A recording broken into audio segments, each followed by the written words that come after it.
ایک مرتبہ مجھے گھر سے اطلاع ملی کہ ایک کالج کی بچی بیعت ہونے کے لیے آئی ہے۔ چنانچہ میں مہمان خانے سے اپنے گھر آ گیا۔ پردے کے پیچھے ایک کالج کی لڑکی تھی، اس نے توبہ کے کلمات پڑھے اور میں نے اس کو کچھ معاملات بتا دیے۔ معاملات پوچھنے کے بعد وہ کہنے لگی کہ حضرت آپ مجھے گائیڈ کریں کہ مجھے اب کیا کرنا چاہیے۔ میں نے پوچھا کہ آپ نے پہلے کیا کیا ہے؟ اس نے کہا کہ میں نے بی اے کا امتحان دے دیا ہے اور اب میں فارغ ہو گئی ہوں، اس لیے جو اب آپ کہیں گے میں وہی کروں گی۔ میں نے کہا کہ میں آپ کو ایک مشورہ دیتا ہوں، اگر آپ اس پر عمل کر لیں تو آپ کے لیے بہت فائدہ مند ہوگا۔ اس نے پوچھا کیا؟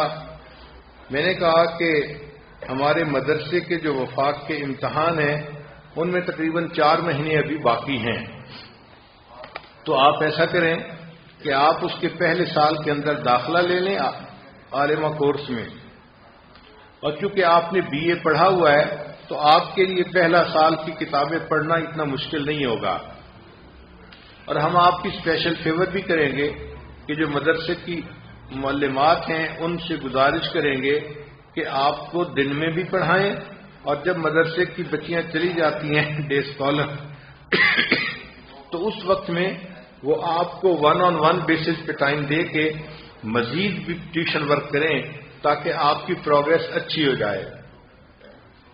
اس نے کہا ٹھیک ہے، میں اپنی امی سے بات کر کے کل آ کے داخلہ لے لوں گی۔ چنانچہ وہ بچی گھر واپس گئی، اس نے اپنی والدہ سے اجازت لی اور اگلے دن آ کے اس نے مدرسے میں اپنے نام کی رجسٹریشن کروا دی۔ اس نے پڑھنا شروع کر دیا۔ ہم نے بھی معلمات سے کہہ کے اس کا ایک اسکیجول بنوا دیا کہ وہ دن میں بھی کلاس کے ساتھ پڑھے، اور جب دوپہر کو کلاس سے چھٹی ہو جائے تو پھر وہ ٹیوشن ورک کرے تاکہ جو اس کا کورس رہ گیا ہے اس کو بھی وہ کور اپ کر لے۔ چنانچہ اس طرح اس بچی کی تعلیم کا سلسلہ بہت اچھا چلنا شروع ہو گیا۔ بچی بھی بہت شوق سے پڑھنے لگ گئی۔ ہم مطمئن ہو گئے کہ اللہ تعالیٰ نے فضل فرما دیا۔ پھر ایک دن ایسا ہوا کہ مجھے گھر والوں نے اطلاع بھیجی کہ جی فلاں بچی جو ہے وہ آج صبح سے رو رہی ہے اور کسی سے کوئی بات ہی نہیں کر رہی، اور بس اس کی آنکھوں سے آنسو ہی ٹپکتے چلے جا رہے ہیں۔ میں نے بھی اس سے بات کرنے کی کوشش کی ہے تو اس نے مجھ سے بھی بات نہیں کی، تو آپ پلیز گھر آئیں اور آپ آ کے اس سے بات کریں، ہو سکتا ہے کہ وہ آپ کے سامنے اپنی بات کو کھول دے۔ چنانچہ پھر میں مہمان خانے سے گھر آیا، اس بچی کو ہم نے پردے کے پیچھے بٹھایا، اس سے میں نے پوچھا کہ کیا ہوا۔ جیسے ہی پوچھا کیا ہوا، اس بچی نے تو اونچا اونچا رونا شروع کر دیا، ایسے جیسے گھر کا کوئی بندہ فوت ہو جاتا ہے نا، اس طرح غمزدہ ہو کے وہ بچی رو رہی تھی۔ تو مجھے محسوس ہوا کہ some thing is seriously wrong some where, بچی بہت زیادہ دکھی ہے، پریشان ہے، تو اس کی پریشانی کا کوئی حل ڈھونڈنا چاہیے۔ چنانچہ تھوڑی دیر کے بعد میں نے اس بچی سے کہا کہ آپ ذرا میری بات تو سنیں، مگر وہ اتنا رو رہی تھی کہ میری بات تو اس تک شاید پہنچ ہی نہیں رہی تھی۔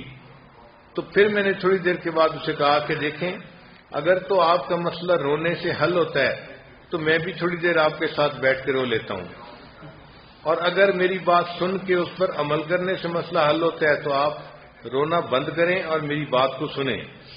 چنانچہ اس بچی نے ہمت کر کے جو چپ ہو گئی، سسکیاں لے رہی تھی، اور اس نے پھر میری بات سنی۔ میں نے اس سے کہا کہ آپ مجھے بتائیں کہ آپ کا مسئلہ ہے کیا، تاکہ اس کا کوئی حل سوچا جائے۔ اس نے کہا جی کہ مسئلہ یہ ہے کہ میرے والدین نے میری شادی کی تاریخ طے کر دی ہے امتحان سے 3 دن پہلے۔ اب اگر امتحان سے 3 دن پہلے میری رخصتی ہو جائے گی تو میں تو ان دنوں میں امتحان نہیں دے سکتی، میرا تو سال ضائع ہو گیا، اور میں انکار بھی نہیں کر سکتی، اور والدین کے فیصلے ہیں، انہوں نے فیصلہ بھی کر دیا اور اناؤنس بھی کر دیا۔ تو میں نے کہا اچھا یہ مجھے بتاؤ کہ تمہاری شادی ہو کہاں رہی ہے، رشتہ داروں میں یا کہیں باہر؟ اس نے کہا نہیں، میری پھوپھی کا بیٹا ہے، میرا فرسٹ کزن ہے، اس کے ساتھ ہو رہی ہے۔ میں نے کہا اچھا اب میری ایک بات سنو کہ پھوپھی کا بیٹا یا اتنا فرسٹ کزن، آدمی کو کچھ نہ کچھ اس کی شخصیت کا اندازہ ہوتا ہے۔ کہتے ہیں ہاں میں بچپن میں ہم اکٹھے کھیلتے تھے، میں جانتی ہوں اس کو کہ اس کی شخصیت کیسی ہے۔ میں نے کہا اچھا یہ بتائیں کہ جب آپ ایسا کریں کہ آپ اپنی امی سے یہ کہیں کہ شادی کے جو کپڑوں کی تیاری ہے وہ آپ نے کرنی ہے اور میری باقی بہنوں نے کرنی ہے. میں مدرسے پڑھتی رہوں گی اور جس دن رخصتی ہے اس سے ایک دن پہلے میں مدرسے سے واپس آ جاؤں گی. اس نے ماں سے بات کی تو والدہ نے بات کو مان لیا. چنانچہ بچی مدرسے میں پڑھتی رہی اور جس دن اس کی رخصتی تھی اس سے ایک دن پہلے وہ مدرسے سے گھر واپس گئی. پھر بعد میں شادی کے بعد اسے واقعہ سنایا کہ جب میں گھر گئی تو میری ساری رشتہ دار خواتین آئی ہوئی تھیں. وہ بڑی انتظار میں تھیں. جیسے ہی میں گئی مجھے کہنے لگ گئیں تم کہاں چلی گئی تھی, ہم تمہارے انتظار میں بیٹھی تھیں. پھر امی نے مجھے کہا کہ دیکھو وہ جو مہندی لگانے والی عورت ہے وہ آئی ہوئی ہے, تمہارے انتظار میں ہے, جلدی کرو ہاتھ پاؤں پہ مہندی لگوا لو. اب ہاتھ پاؤں پہ مہندی لگوانا تھا تو وہ کہنے لگی کہ میں نے امی سے کہا کہ امی مجھے لوگوں کے سامنے بیٹھ کے مہندی لگوانے میں حیا محسوس ہوتی ہے, کتنا اچھا ہو کہ آپ مجھے اوپر کی سٹوری پہ بھیج دیں. ہمارے گھر کے اوپر کی سٹوری پہ بھی کچھ کمرے تھے. تو امی نے کہا ٹھیک ہے تم اوپر چلی جاؤ. چنانچہ میں اوپر چلی گئی. وہاں تنہائی تھی. وہاں میں نے ہاتھوں پہ بھی مہندی لگوا لی, پاؤں پہ بھی مہندی لگوا لی اور بیٹھ گئی. اب اکیلی تھی تو میں نے اپنی چھوٹی بہن کو بلایا اور اس کو کہا کہ دیکھیں میں آپ کو اتنے پیسے دوں گی, آپ میری مدد کریں. اس نے پوچھا کیا؟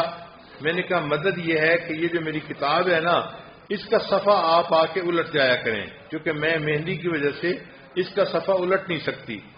چنانچہ میری چھوٹی بہن آ کے کتاب کا صفحہ الٹ جاتی اور میں اس کتاب کو بیٹھی پڑھ رہی تھی اور وہ کتاب صرف اور نحو کی تھی.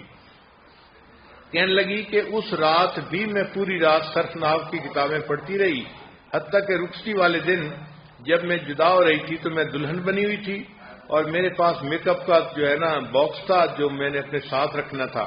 اسی باکس کے ساتھ میں نے صرف اور نحو کی کتابیں بھی اپنے ساتھ رکھ لی. جب میں اگلے گھر گئی تو وہاں پر انہوں نے دلہن کو ریسیو کیا تو بہت ساری خواتین تھیں جو آ گئیں کمرے میں, باتیں کرتی نہیں. پھر کچھ دیر کے بعد خواتین نے کہا کہ اچھا اب ہم جاتی ہیں کیونکہ آپ کے شوہر نے آنا ہے. خواتین چلی گئیں. وہ کہنے لگی کہ میں اب دلہن بنی بیٹھی ہوں اور میں اس گھونگھٹ کے اندر کتاب چھوٹی سی تھی صرف نحو کی, وہ بیٹھی پڑھ رہی تھی اور میں صرف کی گردانیں یاد کر رہی تھی. حتیٰ کہ جب دروازہ کھلا اور مجھے پتہ چلا کہ میرا ہسبینڈ کمرے کے اندر آ رہا ہے تو میں نے ان دونوں کتابوں کو تکیے کے نیچے رکھ دیا اور اپنے ہسبینڈ کے ساتھ اپنا وقت گزارا. جب صبح فجر کی نماز پڑھی تو ہسبینڈ آیا.